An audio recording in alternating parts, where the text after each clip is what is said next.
Welcome to your Road to HomeOwnership podcast. I'm your host, Anthony Rehos, and today, are you buying a home, or if you're thinking about buying a home in the seller's market, I have the pleasure to be with somebody who I believe who's one of the, I would say, trusted voices in the real estate community. Appreciate that. Western New York, and comes with a no fluff, all-hearted approach to selling and working with the clients. And I'm very happy to have Brandon Rothenberg. Appreciate it. From Metro Roberts Realty. And you're gonna drop some gems on how buyers, I guess, can navigate through this crazy market that we're in right now, right? Yeah. It's a seller's market here in Western New York. And how do you help your clients? But before we go into that, how did you get into real estate, and what brought you to real estate? Let's talk about that. I'm going to give a little credit to COVID here. Okay. All right. Okay. So I was working for JetBlue Airways before, and I got my bachelor's degree there in business. They had a scholar program, did that. COVID came through, what was that, March of 2020? Yeah. I believe it was. And airlines, really got hit with that, right? So I already knew I was on my way out of there. I had just finished my bachelor's degree, so I was kind of just waiting for the opportunity. They had voluntary leave, so I was able to basically just take unemployment. I had some family stuff going on too, that it was kind of a blessing. It all lined up and allowed me to take care of that. So you work in an airline industry here? Correct. Okay. Yep. So it was June, July. JetBlue's like, hey, we're going to offer a buyout. It's either you take this or you ride with us. And I didn't have anything else planned, but I took it. I knew, if I stayed, not that it's a bad company, but it just wasn't for me. I need something more rewarding. And I took the buyout. So August 3rd of 2020, got my buyout, was no longer employed there, didn't have a job. And probably 2 weeks later, I started my real estate course.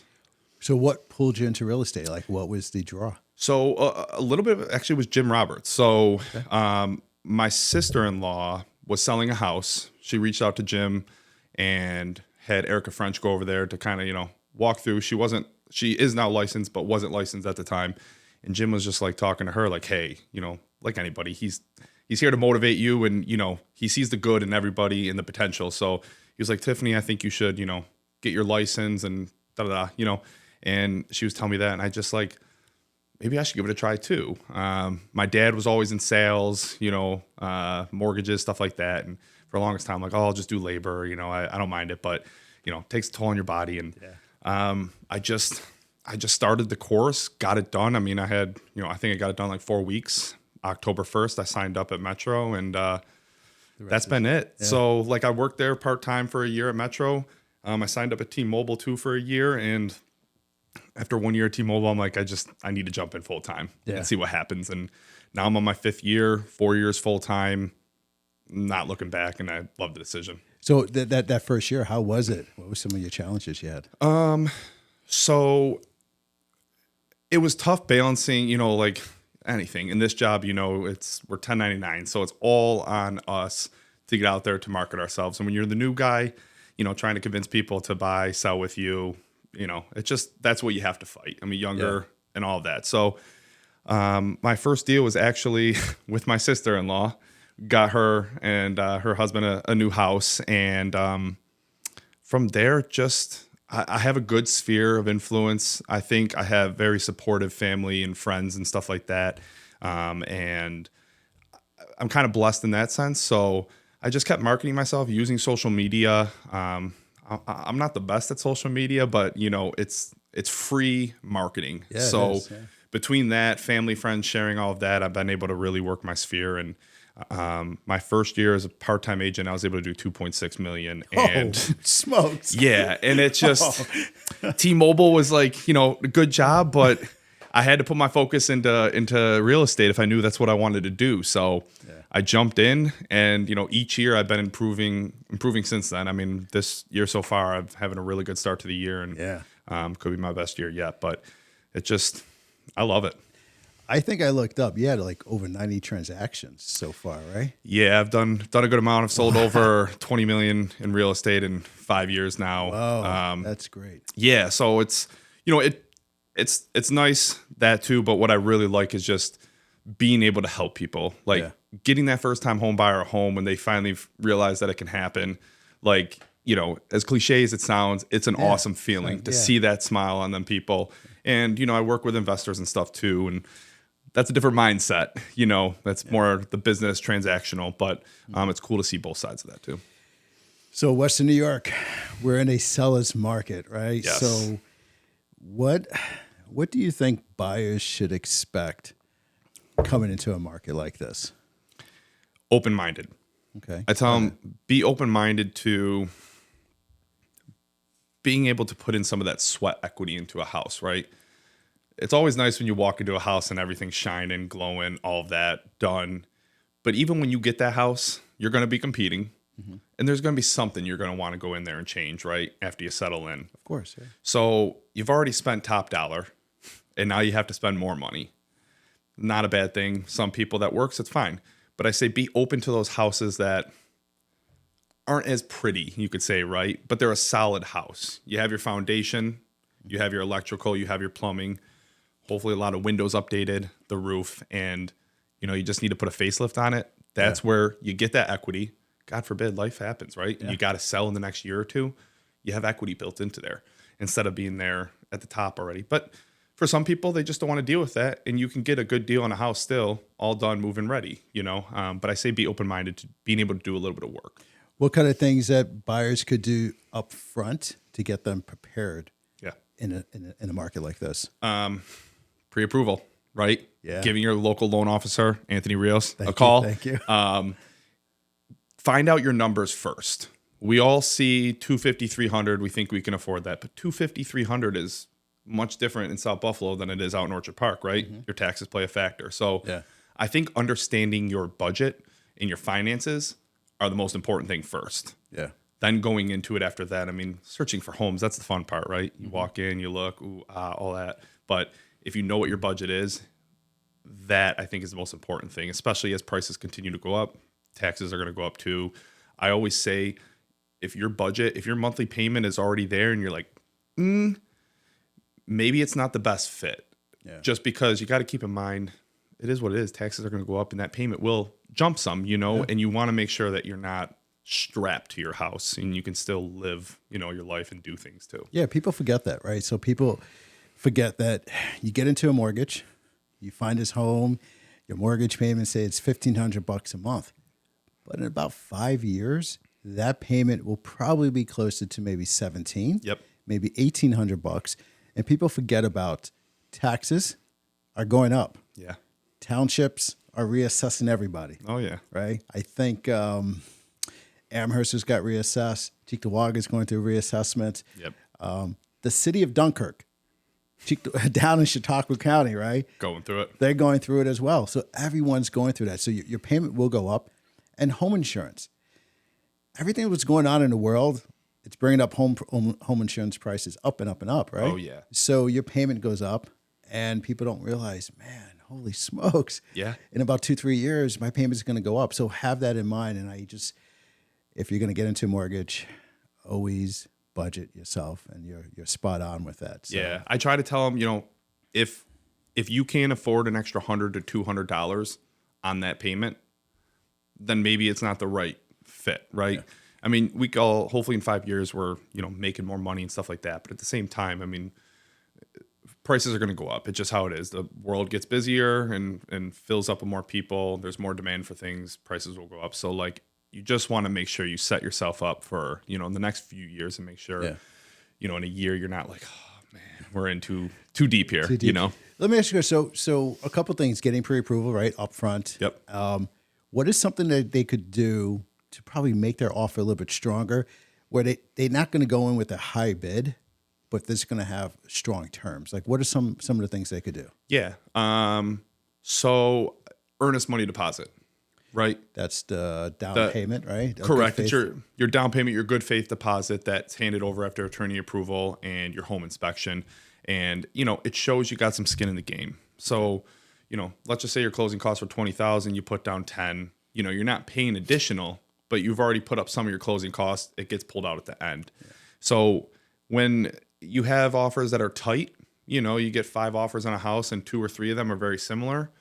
What are you going to do? You got to start breaking down things. So your good faith or earnest money deposit is good to do. I will never tell my buyers to waive a home inspection. Okay. I will sit there and I'll tell you, in this market, it is very competitive and there are a lot of buyers waiving the home inspection, but that is for my buyer to make the decision. And I tell them, even if I feel, we potentially could lose the offer with that, I back you 100%. And when I talk to the agent, I just try to let them know, like, they're first-time home buyers. It's peace of mind for them, right? Yeah. We're not in here trying to nitpick. We understand that there's competition out there, but the peace of mind that comes with that pamphlet for these buyers, just to know and prepare what they may have to do down the road, is huge. Yeah. I'm not saying that my buyers haven't waived inspections. They have. There's just some houses that you feel good about, and we know there's a few things we'll fix after. So that is a factor. And if there's anything that you can do to help the seller, like, my big thing is I like to create a rapport with that agent before we send something over, right? Well, yeah, that was an example. It just happened over the weekend, right? Exactly. Yeah. And that was a close one. And I think that allowed us to have a good shot there of getting that house. But that rapport, sometimes, you let that other agent know, like, I'm here. I'm going to make sure this deal goes smooth. But, there's little things too, like sometimes the seller needs an extra 2 weeks after closing, right? And maybe it wasn't in the MLS, or maybe you didn't know if you didn't talk and we just sent over an offer. So, hey, we're not the highest offer, but we're flexible here. So closing date sometimes, if, they need a little extra time, just be flexible, I think, sometimes. But another thing, I did it for my wife, and I did it for our house when we bought it. Title search and survey. We offered to cover the expense for the seller. Oh, that's interesting. So it's about $1,500 roughly if you have to start from scratch with a title, but it was just something that we offered out there. We came in a little low and we tried to make it balance out that way. And it worked, and I always tell my buyers, I go, at the end of the day, I know, I'm throwing this out there as a suggestion, but at the same time, it's more money for you guys to bring up. So don't feel like you have to, but I've seen that stuff help. Yeah. Which and that's one thing you mentioned, having a good rapport with the listing agent. And maybe having that conversation, asking, what does the seller want, right? And kind of meeting those needs. Absolutely. How about leveraging close times, commitment times? That is something that I'm, good call. I'm proud to say that, I have an ability to get a same-day approval. I have an ability to close quickly, Yeah. So is that something that you could leverage? Absolutely. And that's a good point. If you can give a 14-day mortgage commitment, or 14 days, one day. I know 14 is, well, you got that's too long for me. But 1 day, no, I see you posting 1 day. So that's huge, right? The sooner that you can commit to that seller and show them, hey, we're moving forward, we're ready to go, that is a bonus. Now, everything's going to be pending appraisal at that point, but if you get everything else in there, that is more the buyer's responsibility, to get over to you. That's just showing that the buyer's moving quick, you're moving quick. We have a solid team here. So, I never want to put 1 day on the commitment because God forbid something happens. Exactly. But if you can put, if you leave it blank, it's 45, right? And you close at 60. So now these sellers are looking like, oh, we're going to wait 3/4 of this process to make sure they get committed. And then maybe 2 weeks before it falls apart, right? Yeah. For the most part, you put 45, you get it sooner. But yeah, a strong commitment date is definitely a big help there. Have you ever had a deal fall apart because the buyer wasn't mentally ready or maybe financially ready? I did, actually. Okay. There was one buyer, was probably in the first year and a half of me, getting into this. And basically every time it was like, we're cutting it close here between the concessions and what they have and stuff like that. And I tried to get that out to them, like, maybe it's just not the right time, maybe put yourself in a better spot. But there's some people, though, that they need to get a house, right? And that was kind of their situation. And we did finally get a house. It did fall apart because bank accounts, stuff like that. They were, using certain newer banks that really weren't the best for a bank to look at and stuff. So it did fall apart, and they took a break, and they're saving up money and stuff like that. But yeah, I'm not here. I don't need to sell you a house, right? I want to sell you a house, but I want to make sure you are also in the best situation possible first. That is my main priority. I've worked with buyers for a year and a half just because either we were getting beat out in the market or, just weren't finding the right opportunity. What's one piece of advice you will give to a buyer, even though something that they don't even want to hear, but it's like they have to know this? Yeah. Yeah. What's that one piece of advice you think? That's a good one. Yeah. So that's a tough one because sometimes I'm finding one piece of advice I'm giving buyers. They're coming in with a expectation of, I want a payment of a $1,200 a month payment. Yeah. And after you send them over to me, I make that phone call. I'm on the phone, and I just, after like maybe 5-10 minutes, I'm like, damn, man, I hate to give you this. I hate to give you this talk here, but here's the realistic number. Yeah. Starter homes now in Western New York, which is kind of weird to say, it's about $2 to $225. Yeah. And that's going to go higher because we're in a seller's market, right? There's very little inventory, right? So now they have to push that number up. So people are realizing in the city of Buffalo, they're at $1,500, right? Starting out, maybe a little bit more. And in the suburbs, close to $2,000. So And that's like 1,000 square foot ranch, Exactly. So I'm having that talk all the time. I'm like, this is reality. Yeah. I think that's a good point to bring up. I think a lot of buyers now get in there and we don't want to overpay, right? That is the biggest hurdle sometimes. And there are some out there, some houses that are priced low. It's the reality of it. And that allows that bidding war to kind of get a little crazy. And then it's a little deceiving in that sense. But we can kind of maybe go back to the situation we just had where this house, we were close to it, but it needed some work in it still. But at the end of the day, this is now a new comp, right? For going forward. So these are the new prices now. And sometimes, because the tough part is I give comparisons to these people and I say, listen, this is what it's showing. But we're in April now and we're using comps from the slow times, right? Yeah. And I say, but what I'm seeing in this market, it's going another 25,000 over that. And I think, I don't know if this is advice, but you got to get yourself out of the mindset of, I don't want to overpay. To a certain extent, we have a cutoff number and we're always going to have a cutoff number because at some point then it's not realistic. But I think it just comes down to get that out of your mindset right away. It's just everything is overpaying. And like you brought up with the monthly payment, sometimes you're going to have to pay more, but get the house at 300 now with 6.5% versus paying 400,000 for 5.5%. And this is so important. This goes back to budgeting. Yeah. And one of the conversations I have now is, put everything on the list, right? Yeah. Wants, needs, Yep. Figure it out. Because if you want to get into this market here, and if you're on a tight budget, you're going to have to give up some Starbucks, right? Absolutely. Some Tim Hortons and start cooking more at home. Yep. Maybe ramen noodles. Yeah. Maybe go out every other week or something like that. Something like that and cut back a little bit. So after a buyer loses a deal, right? How do you get them focus back and say, okay, some people have to lose some deals up front and to kind of refocus, right? Absolutely. How do you get them refocusing on what's important? I think the biggest part is communication in the beginning, because I think a lot of my buyers, we're all human, right? You lose 5 houses, 6 houses, it gets defeating.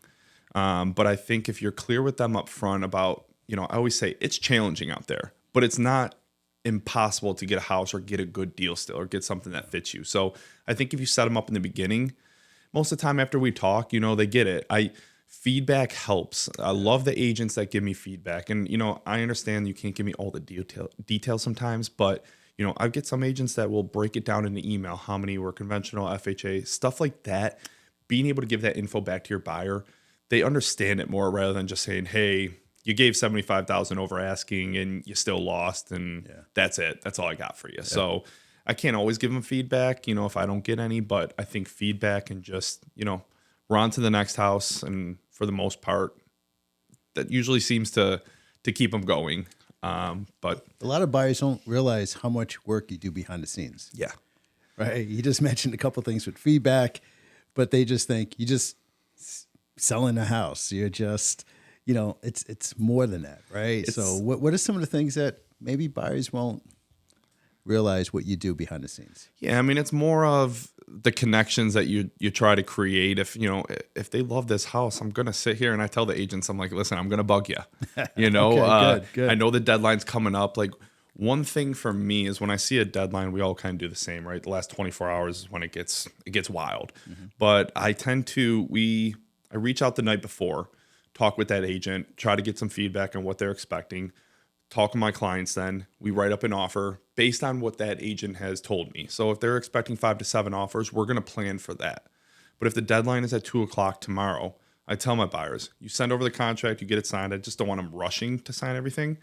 But I'm going to hang on to this contract until probably 45 minutes to a half hour before the deadline, if not even more. And we're going to chat one last time after I hear from the agent throughout the day. And if we need to make any adjustments, we do. What's up with agents putting deadlines on a Monday at like 10 o'clock in the morning off a weekend, and now all weekend you're scrambling? Like, come on, guys, change it. That is one of my. If I'm doing a Monday deadline, it's 5:00. If I have to, but I prefer at least Tuesday through Thursday. Kind of keep it because that weekend is Well, you figure weekend is a lot of the time when the buyers come in for showings, and then all of a sudden Sunday, scrambling around. I mean, thank God you were available and stuff, but it's just Monday at 10 a.m. It's tough, to sit here and run numbers, because that's one thing. Some loan officers may get annoyed because I'm like, hey, just want to make sure the monthly payment is good on this before we put over an offer. So it's that stuff too, and it's tough when I'm like Monday morning at 9 a.m. Trying to make sure everything is good and offers are due at 10, 11, 12. Please give us a little more time. Yeah, those are the conversations I have with buyers too. I'm like, if something like that is going on, I'm like, hey, I'm going to call you Monday at 7:30 in the morning. Yep. You need to pick up. You need to be available. Yep. Because, sometimes on the weekends, if I need to get a hold of a bank, if it's like a really cut and dry, W-2 employee, that's fine. But when there's a lot of moving parts, right? Yeah. You need to kind of run things by certain things, right? Absolutely. You have to call different banks, figure out which bank will accept it. Damn, man. I'm like, 7:30, you have to be available. Yeah. And if they're not, you're not going to get this. So I always tell them that. But you got to be. We all got to be on board here. But it's tough, because I never like to make my buyers feel rushed, right? You're making a big decision here, and that's why for the most part we get everything ready to go. Before then they have it, and if I got to make a quick change, you do a quick initial, cool. But at least it's not 1 hour. Like, hey, get everything signed. Boom, we're sending it over. So Monday mornings are tough. But you got a situation when you're telling the buyer, give Anthony a call. Don't wait till Friday at 5 o'clock, right? Yep. They wait till Friday at 5 o'clock, and then we're scrambling on the weekend. So, I get that. It happens sometimes, but it's that's part of the market though too. Is I think the mindset has changed, right? You list a house 30, 45 days. You hope you get it asking maybe a little bit less, maybe 1,000 over. I think no matter what, just society moves quicker now, and there's a lot more ways I struggled with this in the beginning. So you set up your client, you get them set up with emails, where every morning and stuff, you're looking at the MLS and all of that, but they send you that Zillow link or the Redfin, and you can't stop them, right? They're looking at your emails, but at the same time, you're sitting on the couch, you're ready to buy a house. There's so many tools in their phone that they can use. And I've had to just accept that that's part of this now. I mean, my value comes in with guiding them, making sure that they are making the smartest decision they can for their future. I walk into a house, I'm not selling the house myself. They either love or hate it. When it's my listing, I'm going to sell it. I'm going to make sure it looks right and stuff. But the buyers walk in and they know fairly quick whether this house is for them or not, And I'm not one to sit here and nitpick a house, but I have no problem pointing something out. Like, if we're FHA, I go to every home inspection that I can, just so that 95% of the time it's the same stuff. But that 5% that I can learn, I have an eye for that to point out. And I tell them, no expert, but this is what I've seen before. Yeah. These are things that may get called out. I had a deal in South Buffalo where FHA buyer, there was stairs missing, a post. They really liked the house, but we knew there was going to be, some stuff. We came up with a game plan here. We got it all done. And buyers are happy, You bring up a great point. I say to agents, understand financing. Yes. You don't have to understand everything, just a little, Yep. just because it will, like you said before, FHA, you went in, didn't have stops or whatever, didn't have a pole, but you have a plan. And you could go in there with the plan. Yep. And if the plan works, Absolutely. everyone's happy. Well, we got lucky because I called out a few more things before, and we only got 3. So Okay, good. It worked out a little bit better. Yeah. But that's another thing too. When you understand the financing sum, because when we list a house, we have to put what does it qualify for, right? Sure. Cash, conventional. Most things are cash and conventional, and then FHA and VA. But I see some houses, I'm looking at the pictures, and I'm like, how is this FHA or VA? So I give the agent a call, and we talk, and some of it's just some paint it needs and a little bit of that. Okay, I'm not going to lose a deal over some paint within reason. Yeah. But I think just understanding what things can be called for just gives your buyer a step up too, and just it calms them down a little bit sometimes, and it opens up their availability when it comes to what houses they can get. Because if it just says, oh, it's not FHA, and you're not willing to like dig into it a little bit more and see why, sometimes it really is just some chipping paint around a window. Sure. And something in the garage that can easily be fixed, but the seller just doesn't want to deal with it. Well, we want the house, we'll get it done. Yeah. Did you have fun? Oh, had a blast. Yeah. Had a blast. All right, so I have some 5 fun questions. Okay? All right. Ready? Let's shoot for you, okay? So, what is your guilty pleasure when you're off the clock? Food. Tell me about that. My wife and I, we like to eat good. We tried, when we have some time to go out, we like to try different restaurants, stuff like that. Shout out to Lucia's on the Lake if you want to sponsor me. Oh, yeah. Love them. But we just got a lot of good food around here. And it kind of comes with travel. We like to travel a lot. So when we travel, we don't want to eat something we can have back here. You ever tried Prescott's Provisions? I have not. Okay. I've heard great things about them, You have though. to go out there, see my boy Vinny, All right. head chef out there. I'm Shout in. out to Vinny. Wait, do I have a shout out sound? Wait. Oh, no, that's an It intro works. sound. That's it. Shout out. There we go. Sponsor. Okay, so funniest moment you had during the showing? Go ahead. 2 of them. So one, they're similar. They involve toilets. One, I was showing my buddy and his wife now a house, and we're down in the lower area. It's a Cape out in Cheektowaga, and she goes upstairs, and I just hear this loud scream. I'm like, "You okay up there?" She's like, "There's a massive turd in the toilet." Thing was like clogged up, and It's impressive. yeah. And so I called the agent after. I was like, "Hey man, you want to get over there and you may want to clear that out a little bit up there." And I'm sorry to get like gross with this, It's but all like good. another one was I was showing a house. There's an agent from our office had a house out in Orchard Park listed. They got a call. They couldn't show the person, so I met him out there, and we're down in the basement. And this lady looks at me, and I'm like, "You okay?" And she's like, "I gotta use the bathroom." And I'm like, "Well, we don't really like to use the bathroom at the house, so like we can wrap up." And it was vacant, but she was like, I don't know if I can wait. So you go around the corner here, and there's a bathroom in the basement there, no door on it. And I'm like, "Okay, just go. I'm gonna start walking upstairs and meet me up there." I don't know if you ever saw Dumb and Dumber when he's like grabbing the toilet. No. I swear to God, it sounded like that, and I just couldn't believe. I thought I was getting punked. I couldn't believe what was going on. And so I'm rush upstairs a little bit more, give her privacy, no door on there too. And she came back up, looked defeated. She's like, "I'm so sorry." I'm like, "No, it's okay. We'll finish the showing." And She probably felt great. She felt, yeah, she was right back at it, ready to finish right the showing. back at it. Never heard from her after that. I tried a few times, but probably. I wonder why. yeah, but no, that was threw me off a little bit. So Yeah, okay. yeah, All right. If you're yeah, no, it's a little gross, that's but gross, man. If your real estate life was a movie, who would play you? huh. I don't know. I've never thought of that before. Okay. I mean, I'm a big Anthony Bourdain fan. I love Anthony Bourdain. Yeah. So like, I don't know if that would really work. I mean, it's not like he does real estate, but like the traveling and the food, if we could just teach him some marketing and sales, I would pick him to represent me. He's kind of dead. Yeah, no, I know. I love the Just man. saying, you have to pull it back. We got AI now. We can bring it Okay, back. okay, good. No, I know it was probably a bad option there, but I don't. You don't know? Can we come back to that? Well, we got Anthony Bourdain. And we'll do stick with AI. Anthony Bourdain. Yes, Okay. There we go. Okay. What is your song, music type pump up song right before a showing, listing? 70s on 7, 80s on 8. No kidding. I don't really have. 77.